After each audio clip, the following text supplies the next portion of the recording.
Hello प्यारे बच्चों, good morning. आप सब कैसे हैं? उम्मीद है सब बढ़िया होंगे। आप सभी का स्वागत है हमारे यूट्यूब चैनल राजकेरी क्लासेस में।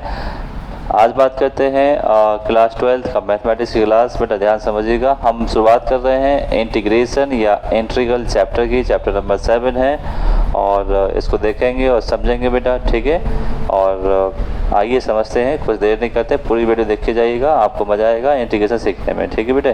पहला है, आज हम फॉर्मूले की डिमांड समझेंगे। कौन कौन से फॉर्मूले 7.1 एक्सरसाइज में एनसीईआरटी वाली एक्सरसाइज हम जो सॉल्व कर रहे हैं उसमें आपको कौन कौन सा आपको समझना है, क्या फॉर्मूले आपको समझने हैं बेटा, देखते हैं, ठीक है। चलिए आइए बात करते हैं इंटीग्रेशन, ठीक बेटा। इंटीग्रल बोल सकते हैं आप, इंटीग्रेशन बोल सकते हैं, कोई दिक्कत वाली बात नहीं, ठीक है। तो सबसे पहला टारगेट पहले बच्चों हमारे पास क्या है, फॉर्मूला जानने का है। तो आज हम फॉर्मूला जान लेते हैं, फॉर्मूला, ठीक है। फॉर्मूला ध्यान समझिएगा, फॉर्मूले आपको अगर समझ में आ जाते हैं, ठीक है। अगर आपको फॉर्मूले बहुत अच्छे से समझ में आते हैं बेटे, क्वेश्चन में आपको दिक्कत नहीं आएंगी और पूरी एक्सरसाइज आपको बहुत ही अच्छे से सॉल्व हो जाएगी और इसमें कोई समस्या नहीं आएगी आपको। बस आपको समझना है कि मैं आपको एनसीईआरटी का जो सॉल्यूशन हम लोग कर रहे हैं तो उसको किस तरह से आपको लेना है, ठीक है। हर एक कॉन्सेप्ट ध्यान समझिएगा और रखिएगा बेटा माइंड में, ठीक है, ओके। तो सबसे पहला फॉर्मूला बेटा हम पढ़ते हैं। पहला फॉर्मूला हमारे पास होता है 1dx का। पहला फॉर्मूला प्यारे बच्चे होता है 1dx का, और 1 का जो इंटीग्रेशन होता है वो x होता है, क्योंकि वेरिएबल यहाँ पे बेटा x है। इसके कुछ क्वेश्चन मैं बात करता हूँ, कुछ क्वेश्चन देखते हैं इसके। क्वेश्चन देखिए ध्यान से बेटा, क्वेश्चन क्या है। अगर आपके पास बेटा 5dx आता है तो 5 एक कांस्टेंट है। हमने देखो फॉर्मूला किसका पढ़ा, हमने फॉर्मूला पढ़ा बेटा 1dx का फॉर्मूला पढ़ा, ठीक है। तो 1 का यहाँ 1 तो है नहीं, तो 5 × 1 लिख सकते हैं बेटा, 1 बाहर आ जाएगा। ये 5 आप एग्जिट कर सकते हैं, 1 को ही छोड़ सकते हैं। और 1 का फॉर्मूला क्या होता है, x होता है। और इंटीग्रेशन होने के बाद हम क्या लगाते हैं बेटा, कांस्टेंट लगाते हैं c, ठीक है। कांस्टेंट क्या लगाते हैं, c लगाते हैं, ये आपको ध्यान देना है, ठीक है। पहला इसी पर और देखते हैं बेटे, क्या आपका ये अपॉन में आ सकता है। जैसे 5/9 है बेटा और dx है, हमें क्या चाहिए, 1 चाहिए, है तो कांस्टेंट नंबर ही। तो 5/9 है बेटा, कितना हो जाएगा, 1 हो जाएगा। 1 का कितना होता है बेटा, x होता है, और प्लस c इसका लग जाएगा, ठीक है। ये हमने पॉजिटिव नंबर लिया, एक रेशनल नंबर में भी लिया और पॉजिटिव लिया। अब थोड़ा नेगेटिव में लेके देखते हैं बेटे। अगर नेगेटिव में होता है, देखो माइनस का आपके पास 9 है, ठीक है, या 8 है, माइनस का 8dx है, तो माइनस का नंबर बाहर ले लीजिए, यहाँ 1dx तो, ठीक है। अब तक आपको थोड़ा समझ में आ गया होगा कि 1dx का जो फॉर्मूला है x + c, तो आपको क्या करना है बेटे, इस तरह से लेना है। सभी जो भी नंबर दे रखे हैं उन सब नंबर को बेटे बाहर निकालना है और आपको सॉल्व करना है, ठीक है। तो माइनस का ये आपका 1 है, 1 का कितना हो जाएगा, x। और इंटीग्रेशन होने के बाद आप उसमें कांस्टेंट लगा देंगे, इसको बोलते हैं इंटीग्रेशन कांस्टेंट c लगा सकते हैं, डी कुछ भी लगा सकते हैं, बस c यहाँ पर आप लगाएंगे, ठीक है बेटे। थोड़ा और देख लेते हैं। यही आपका बेटा अगर रूट में होता है 5/√2 ऐसा कुछ होता है और यहाँ पे लगाते हैं आप dx, तो इसको बाहर ले लेंगे और रूट को बाहर, और यहाँ पे क्या बचेगा, 1dx बचेगा, और 1 का आप x लिख सकते हैं प्लस c, इस तरह से ये हो जाएगा, ठीक है। तो आपको ये समझ में आ गया होगा 1dx का मतलब क्या। अगर आपके पास वेरिएबल नहीं है, ओनली कांस्टेंट है, तो सभी कांस्टेंट को आप बाहर कर सकते हैं, ठीक है। इंटीग्रेशन से आगे आप लिख सकते हैं, ठीक है बेटे। और सिंपल सा आप 1dx लगाएंगे और 1 का कितना होता है, x होता है। सिंपल सा आपको ध्यान रखना है, ठीक है। पहले फॉर्मूले का आपने ये यूज समझ लिया, फर्स्ट फॉर्मूला आपका 1dx हो गया, ठीक बात है। चलिए अब बढ़ते हैं बेटा सेकंड फॉर्मूले की तरफ, ठीक है। फॉर्मूला सीरीज है पहला।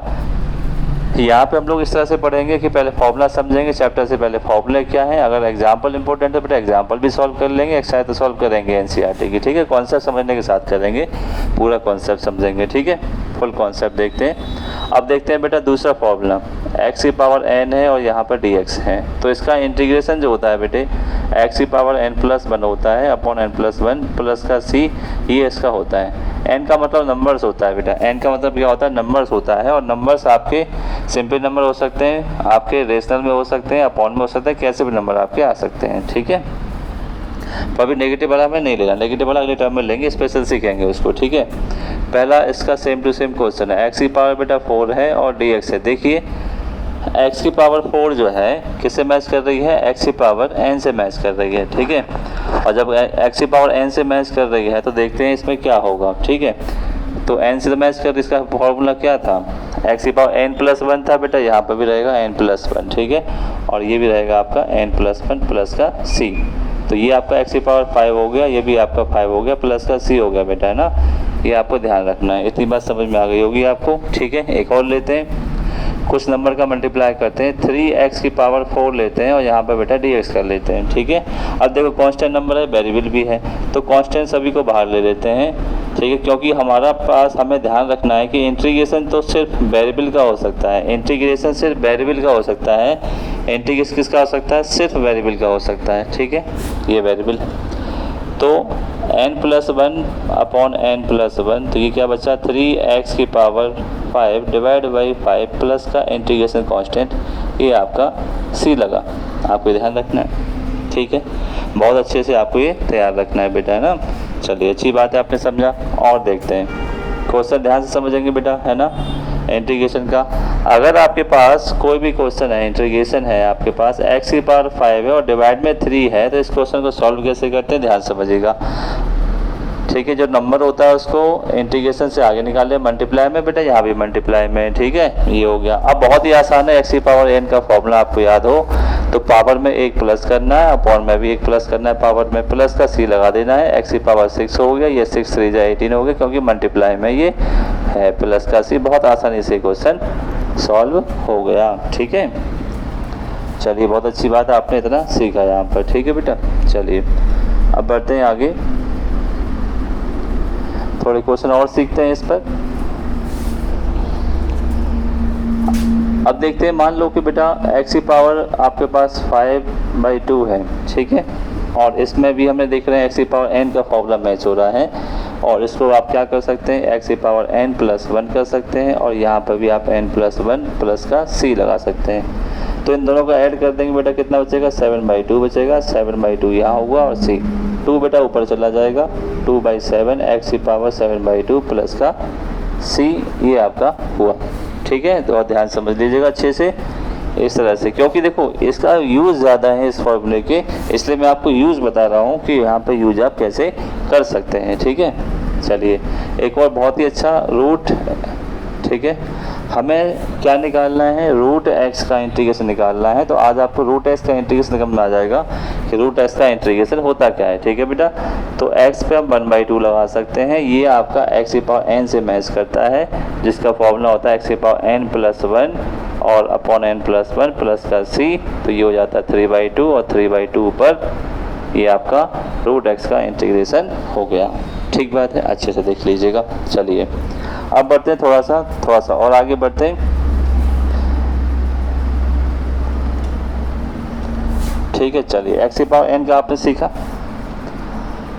और दो फॉर्मूले बेटा आपने पढ़े। एक फॉर्मूला बेटा आपने पढ़ा कि 1 dx का क्या होता है, आपका x प्लस c होता है, और दूसरा होता है बेटा x की पावर n dx का x की पावर n+1 होता है, अपॉन n+1 प्लस c होता है, ये आपने देख लिया, ठीक है। अब देखते हैं इन दोनों को मिला के क्वेश्चन देखते हैं, ठीक है। क्वेश्चन ध्यान से देखिएगा, x² है प्लस का 2 है, ठीक है, इसका इंटीग्रेशन हमें सॉल्व करना है बेटा। इसमें दोनों फॉर्मूले यूज होंगे, तो इसको x² और dx लिख सकते हैं, इसको 2dx लिख सकते हैं, इसका n+1 अपॉन n+1, क्योंकि ये फॉर्मूला मैच कर रहा है सेकंड वाले फॉर्मूले से, x की power n+1 upon n+1, power में 1 प्लस करना है, अपन पावर +1 करना है, ठीक है। और इसको देखो 2 है, कांस्टेंट है, यहाँ पे 1 dx ले सकते हैं बेटे, तो ये तो हो गया 3/3, और 1 का कितना हो गया x। इंटीग्रेशन समाप्त होने पर एक इंटीग्रेशन कांस्टेंट लगा देते हैं आप, तो इस तरह से ये सॉल्व हो जाता है। तो बहुत अच्छे से आपको ध्यान रखना है, ठीक है। और भी आप ले सकते हैं थोड़ा सा। चलो एक और क्वेश्चन लेते हैं आपके लिए, देखो 2x की पावर 4 हो गया, माइनस का 5x हो गया, थोड़ा सा बड़ा हमने ले लिया बेटा, है ना, थोड़ा सा बड़ा लिया। इसमें दो फॉर्मूले से ही सॉल्व हो जाएगा ये वाला क्वेश्चन, ठीक है, ध्यान से देखिएगा। 2 है, यहाँ पर x की पावर 4 और ये dx है, यहाँ पे 5 है, x dx है। पहले हमने इसको अच्छे से लिख लिया, इंटीग्रेशन सभी के साथ देखो प्लस पे है, 3 क्वेश्चन है, तो इंटीग्रेशन और dx, इंटीग्रेशन और dx, इंटीग्रेशन और dx। कांस्टेंट बाहर ले लेते हैं, कांस्टेंट को बाहर कर दिया, मल्टीप्लाई में ये भी बाहर कर लिया, क्योंकि 3 का होता नहीं है, 1 का होता है।